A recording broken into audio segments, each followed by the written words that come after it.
All right. So my next question to you is that will companies now send more tech jobs to India or any other countries instead of hiring in the USA? Are they going to look for the alternatives, or what do you think about it? If I was them, that's what I would do. That would be my first thought. You know, okay, we still need to produce. We still need to do our deliverables, right? We still need to run this business.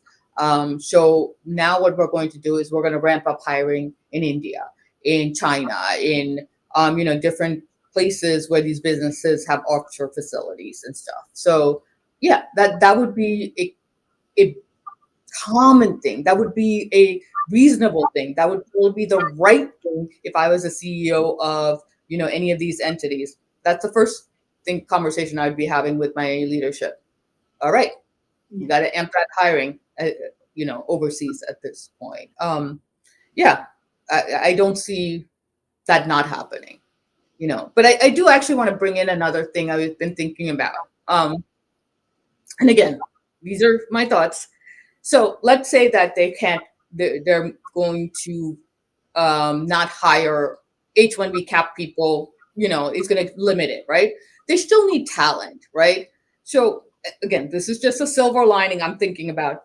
Does that open opportunities also for my H-1B people, my EAD people? Because now they're going to need to hire the big ones, right? Are going to want to hire, need to have talent. So does that open up those opportunities for my STEM people to say, oh, I couldn't get a job last year from Meta, but now Meta is not hiring. So Meta is looking out, coming at me and saying, hey, are you available? So would there be some sort of opening for those type of people at this point? Would there be more openings for my students who, I deeply am sympathetic for, my F1s who are on OPT, who was not able to get a job before, are they now going to be able to get some different opportunities because you're cutting off a population coming in?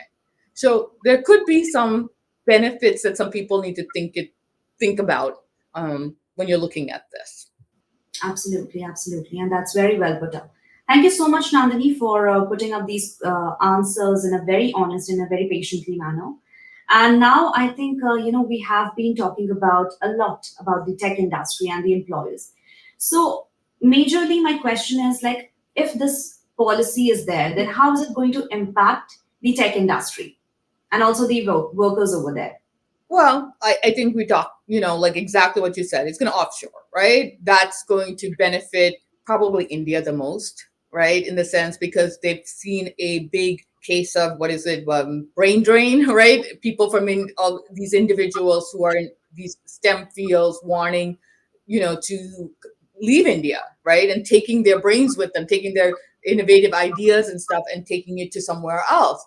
And probably what, now they're going to hopefully maybe stay put because they're going to say, I don't want to risk my future coming here. Because it's not even just the fee, right? It's the Yeah. instability Yeah. that it is the fear. Like so many of my clients, when I talk to them, the fear, that they have every day. Well, is ICE going to come in? Like, oh my God, I got a DUI. Like, am I in trouble now? All of that. Why do I want to put myself through that? I'm never going to get my green card if I start today. It looks like, my grandchildren won't even get their green card at this rate. So Mhm. why do I want to do that? Why don't I stay in my home country? Why don't I add to the society here? Why don't I add to the value here? Why don't I build something here? So maybe what happens to the tech industry is the United States comes down in tech talent because of these things, and the other countries pick it up, especially India. Is that what's going to happen?